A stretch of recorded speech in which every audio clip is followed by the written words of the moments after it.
Have you ever wondered what it would be like to no longer worry about money? Imagine that freedom for a moment.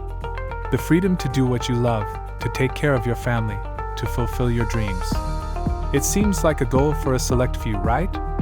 For financial geniuses born with a mysterious talent. What if I told you that's not the case?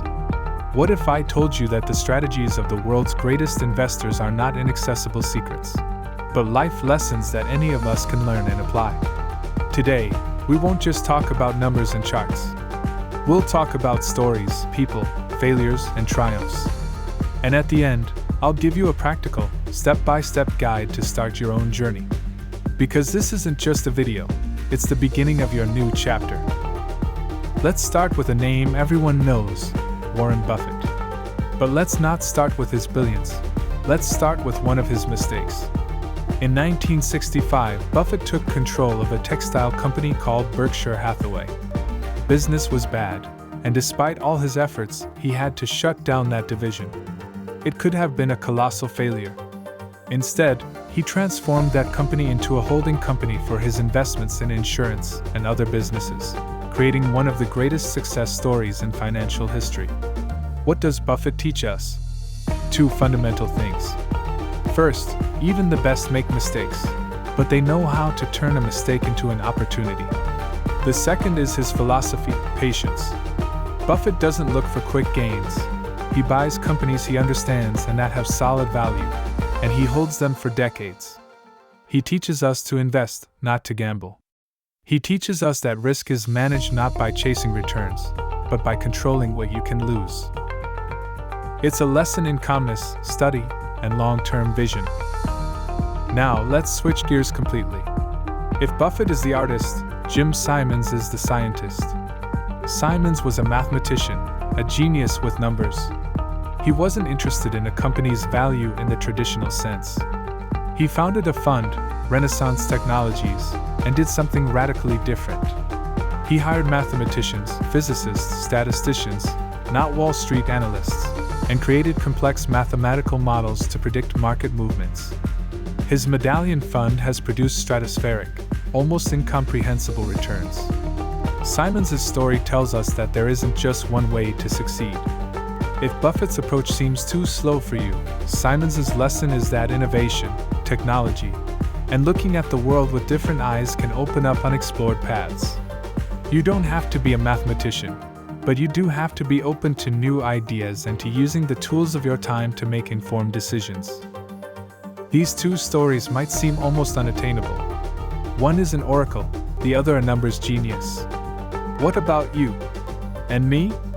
Normal people with a job, a family, and not much time to analyze hundreds of companies or create complex algorithms. This is where our third hero comes in, John Bogle.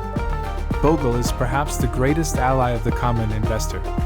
He used to say, "Why look for the needle in the haystack, hoping to find the one stock that will skyrocket? It's much simpler and more effective to buy the entire haystack." This idea revolutionized the world of investing. Bogle created low-cost index funds, instruments that allow anyone, even with small sums, to invest in the entire market, for example, in the 500 largest companies in America, and grow along with them. His message is incredibly powerful. Financial success is within everyone's reach. You don't have to be a genius to participate in global economic growth. You just have to be consistent and disciplined. So, what connects these very different people? A powerful common thread: mindset. None of them let themselves be carried away by the emotions of the moment.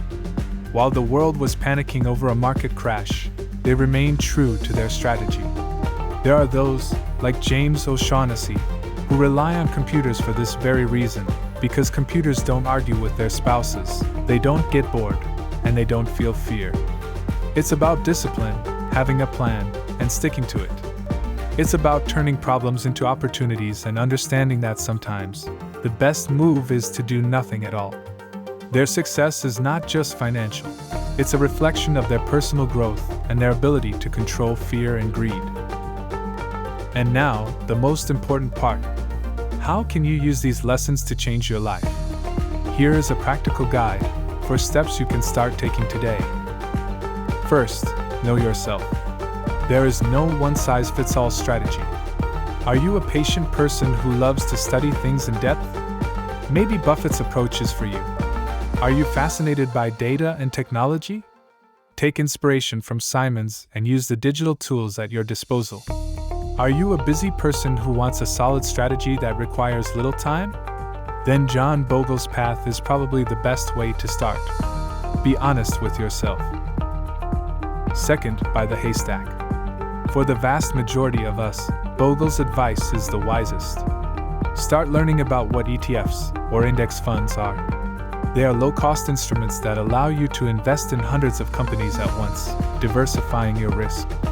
It's the easiest way to start building wealth over time without having to become a financial expert. Third, automate and forget. Our greatest weakness is emotion. The solution? Remove it from the equation. Set up an automatic transfer from your account to an investment account every month, even if the amount is small. Buy your investments regularly, whether the market is up or down. This is called dollar cost averaging, and it is the most powerful weapon against panic. Once it's set up, resist the temptation to check it every day. Let time do its work. Fourth, never stop learning. All of these great investors were and are voracious readers. You don't have to read company balance sheets, but read books on personal finance, listen to podcasts, watch videos like this one. Build your knowledge one piece at a time. The more you understand the basic principles, the less fear you will have and the more in control of your future you will be.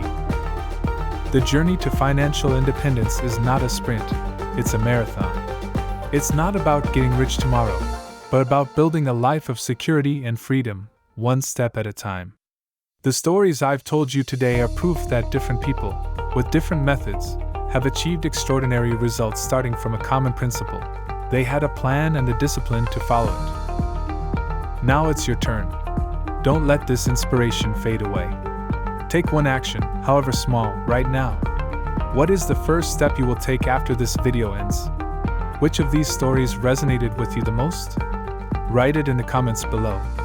I want to read your ideas, your fears, and your goals. Let's create a community of people helping each other grow. You are not alone on this journey. Let's start together today.